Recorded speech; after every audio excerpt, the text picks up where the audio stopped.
Ya, selamat pagi Bapak Ibu, Shalom. Hari ini kita akan bicara tentang masalah doa, saudara. Ada satu firman Tuhan di dalam Matius yang ke-6, saudara. Di dalam Matius 6 ayat 5, Tuhan mengajarkan kepada orang-orang yang mendengarkan dia pada saat dia khotbah di bukit, saudara. Sebab ini masih dalam rangkaian khotbah di bukit. Pada saat itu Tuhan katakan begini, di ayat yang ke-5. Dan apabila kamu berdoa, janganlah berdoa seperti orang munafik, saudara.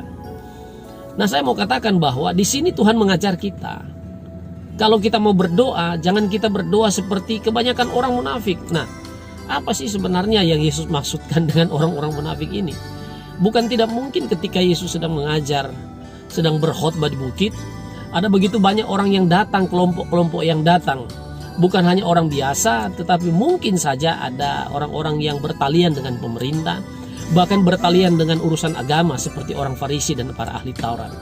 Nah, jelas di sini kalau kita melihat bahwa ketika Yesus mengatakan dan apabila kamu berdoa jangan seperti orang munafik, jelas Yesus sedang memberikan contoh bahwa orang-orang munafik itu berdoa, mereka berdoa di pinggir jalan. Mereka mencari tempat-tempat keramaian, mereka berdiri di bait Allah dan mereka berdoa dengan doa yang panjang-panjang dan didengarkan orang. Nah, Bapak Ibu Saudara yang dikasihi oleh Tuhan, siapakah mereka ini? Sebenarnya mereka ini adalah orang-orang Farisi dan para ahli Taurat. Kelompok ahli Taurat dan orang Farisi. Kebanyakan daripada kelompok ahli Taurat dan orang Farisi, mereka, saudaraku, merasa lebih benar daripada orang lain. Nah, ini salah satu ciri orang yang munafik. Ketika kita datang kepada Tuhan, lalu kita merasa bahwa kita lebih benar doanya daripada orang lain. Kenapa? Orang lain itu yang berdoa, dia nggak tahu berdoa, saya lebih pintar berdoa.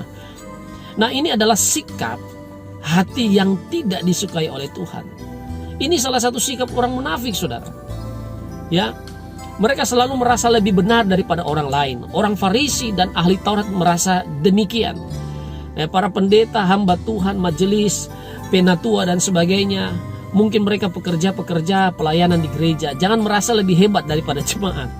Tuhan mau mengajarkan kita, mari kita berdoa dengan kejujuran. Jangan merasa lebih benar daripada orang lain. Ya, kadangkala kita datang kepada Tuhan dengan sikap yang arogan terhadap orang lain. Kita menganggap kita lebih benar daripada orang lain, doa kita lebih hebat dari orang lain, lebih berisi dan pasti didengar oleh Tuhan. Belum tentu, saudara. Karena Tuhan menginginkan agar supaya ya hati kita murni di hadapan Tuhan. Jangan merasa lebih baik daripada orang lain, saudara. Orang Farisi berkata dalam doanya, "Ya Allah, aku mengucap syukur kepadamu karena aku tidak sama seperti semua orang lain. Ya, bukan perampok, bukan pesina, ya, dan sebagainya dan sebagainya." Roma 3 ayat 23 berkata begini, karena semua orang telah berbuat dosa dan telah hilang kemuliaan Allah. Jelas tidak ada orang yang benar di hadapan Tuhan. Mari kita datang di hadapan Tuhan dengan kerendahan hati, saudara, dengan takut dan gentar, bahkan firman Tuhan katakan. Ya, itu yang pertama, saudara. Yang kedua, memang doa orang munafik itu terlihat dari motivasi mereka. Ya, mereka nggak peduli dengan hal-hal yang lain. Mereka punya motivasi itu supaya dipuji orang. Makanya Tuhan katakan mereka berdiri di bait-bait Allah. Mereka ada di tikungan-tikungan jalan. Tujuannya untuk apa? Supaya mereka diperhatikan oleh orang, saudara. Nah, kita berdoa bukan berarti supaya orang lihat kita. Doa itu adalah bentuk komunikasi kita dengan Tuhan. Kita berkomunikasi dengan Tuhan. Makanya Tuhan katakan kalau kita mau berdoa, lebih baik saudara masuk kamar. Kecuali saudara sedang dalam doa korporat, di dalam gereja, doa puasa, mungkin doa dan sebagainya. Tetapi kalau cuma untuk doa pribadi, saudara datang kepada Tuhan, mari masuk kamar, saudara. Saudara berdoa kepada Tuhan. Karena itu yang Tuhan inginkan. Maka saudara, ketika kita datang kepada Tuhan dan motivasi kita betul-betul dimurnikan oleh Tuhan, maka pasti Tuhan mendengarkan setiap doa kita. Nah, saudara, ada hal yang lain lagi, bukan cuma sekedar motivasi yang Tuhan inginkan di dalam kehidupan kita benar, tetapi Tuhan mau supaya doa kita juga jangan bertele-tele, karena itu sikap orang munafik. Ketika kita berdoa dengan bertele-tele, ya, dalam kalimat konteks bahasa Yunaninya bertele-tele itu artinya batologeo. Batologeo ini adalah kalimat yang diulang-ulang atau mengulang-ulang kalimat. Nah saudara, ini karena apakah dia tidak tahu berdoa? Bukan. Karena supaya terasa meyakinkan bagi orang yang mendengarkan, sehingga apa yang dia sudah doakan dia ulang kembali, terputar-putar di situ. Saudara, doa itu pendek, singkat saja.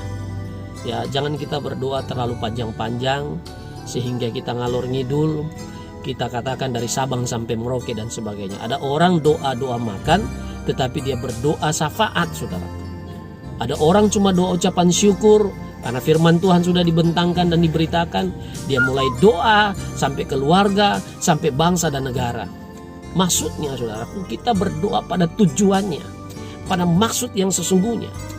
Kalau kita mau doa pribadi, contoh kalau kita mau doa makan, kita cukup mengatakan terima kasih Tuhan, karena Tuhan sudah memberkati saya dengan makanan jasmani hari ini. Sekarang saya mau makan, Tuhan kuduskan, berkati menjadi kesehatan bagi tubuh saya. Saya terima dengan ucapan syukur dalam nama Tuhan Yesus Kristus. Amin. Cukup kalimat-kalimat yang pendek. Karena Tuhan tahu motivasi kita dan hati kita jujur di hadapan Tuhan. Kita bersyukur dan motivasi kita memang mau bersyukur.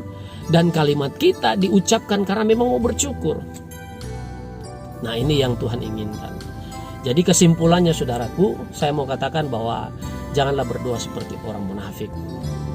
Berdoalah dengan segenap hati, dari hati saudara, dan perbaiki motivasi doa saudara. Saudara datang kepada Tuhan. Satu hal lagi, saudara datang kepada Tuhan bukan karena saudara meminta kepada Tuhan, tetapi karena saudara mengasihi Tuhan. Itu paling penting. Dan yang ketiga, jangan berdoa bertele-tele saudara, karena Tuhan tidak suka orang yang berdoa bertele-tele. Kata Tuhan, orang yang bertele-tele dalam doa, mereka seperti orang yang tidak mengenal Allah. Ingat, Tuhan tidak menyuruh kita menghafalkan doa. Ini statement saya. Tuhan tidak pernah menyuruh kita untuk menghafalkan doa, tetapi kita diminta Tuhan mengerti dari setiap kata-kata doa kita yang keluar dari hati kita yang tulus, karena kita mau menyembah Tuhan, karena kita mengasihi Tuhan. Demikian apa yang dapat saya sampaikan. Semoga menjadi berkat buat saudara untuk perenungan hari ini. Biarlah hari ini menjadi hari yang luar biasa buat saudara. Tuhan Yesus memberkati. Sampai ketemu lagi dalam tayangan The Hilal Church kita. Shalom, Tuhan memberkati. Haleluya.